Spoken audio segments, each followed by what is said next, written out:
Welcome to Construction Good News, a series dedicated to sharing positive news, stories, and other happenings in the construction industry.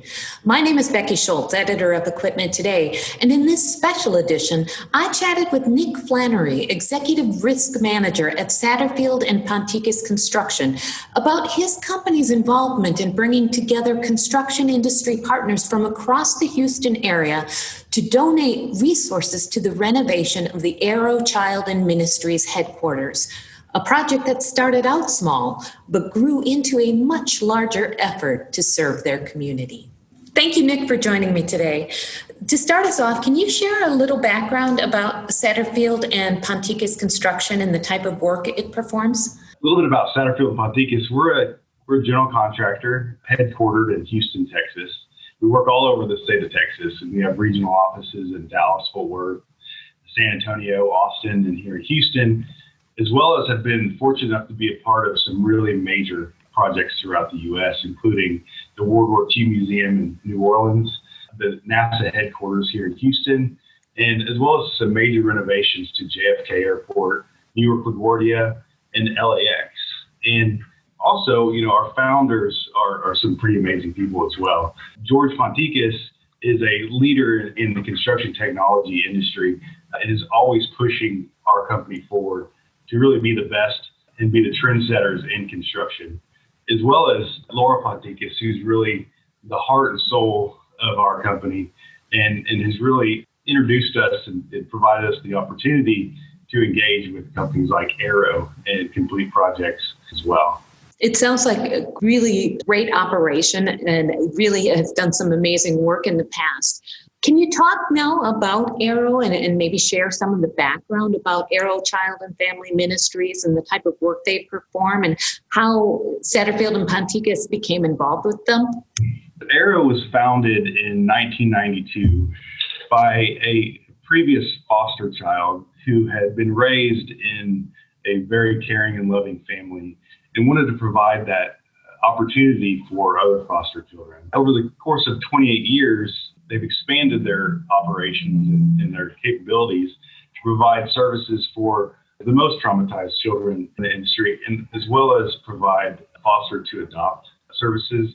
They provide real rehabilitation to sexually trafficked children, and they provide special education for special needs children, as well as autism, children with autism in Texas and Maryland.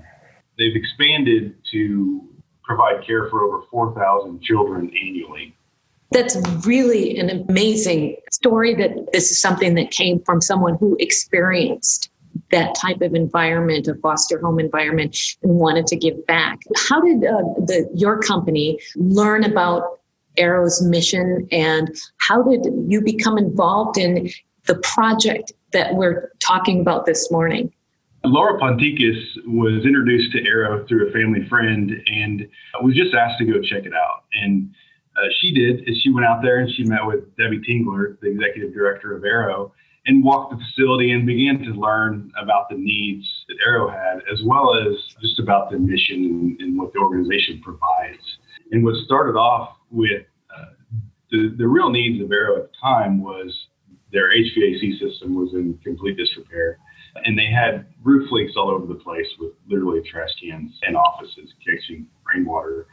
Laura spent the day with Debbie and came back to the office and had a conversation with George and brought George out there, which was going to be a 30-minute stop in, stop out. Turned into a few hours walking the facility. Really, by the time they left after a second visit, we were all in. So they came back to the office and they said, look, we're going to provide way more than what they asked for. We're going to renovate this facility in its entirety. We're going to do it with the best construction partners and design firms in the industry.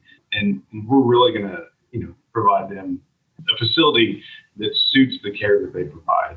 So talk about the renovation itself. What did you walk into when you first encountered the project?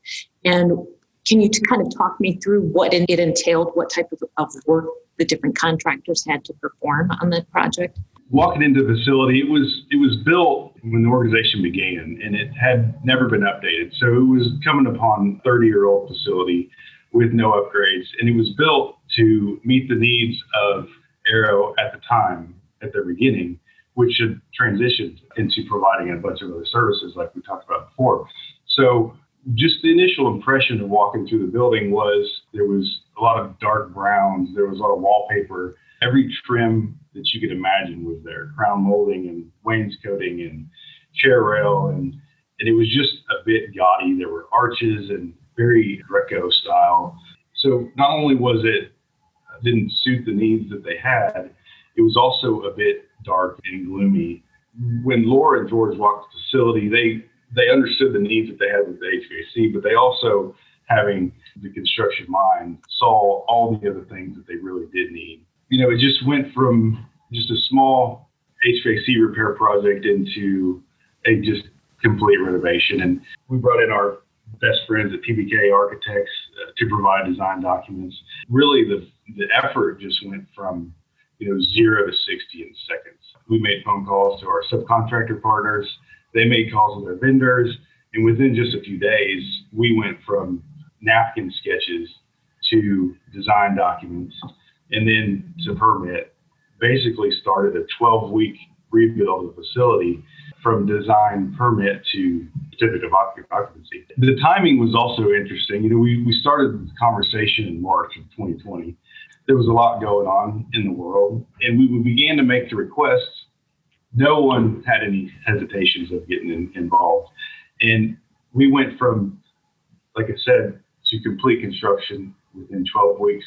We were able to get mechanical equipment on site within weeks, which would normally take months, all while we were having, manufacturing was slowed. The materials were frankly hard to get at the time, but for some reason, this project, we just didn't have those issues, and things just really cruised through. So it was really exciting to see, and it was really through the collaboration of the people that we had engaged in the construction community here in Houston to make it really possible. And it was really amazing to just see and be a part of. So I understand there were quite a few organizations that came together as part of this. How many different construction entities were involved, and what was the total volume of work that was done, the dollar amount? We had over 40 different companies, including design professionals, material providers, subcontractors, and ourselves as general contractor. So the total cost of the project was over $1 billion. Amazingly enough, it was done 100% at no cost to Arrow. That is incredible. $1 million investment and all of that donated to this worthwhile organization. So clearly there's a lot of benefit to the Arrow Child and Family Ministries. My question is, what do you feel your company and those involved in the project got back in return from it? It really just changed all of our lives. It was a learning experience to understand the services that Arrow provides and the need there is for those services. And unfortunately, this year, their services have never been in greater demand. And we got to work with our best friends in our industry and really be a part of something special. And I understand there was recently the open house that took place at Arrow. Can you talk about the reactions that you saw there? It was just a complete celebration, the gratitude that Arrow had for everyone involved, as well as the children that are served. There was a particular girl who spoke at the open house who shared her experience when she was dropped off the facility with her foster parents, kind of a moment of trauma for her. And then to come back after the facility was completely renovated, to see the place be so positive and happy and just thriving, really.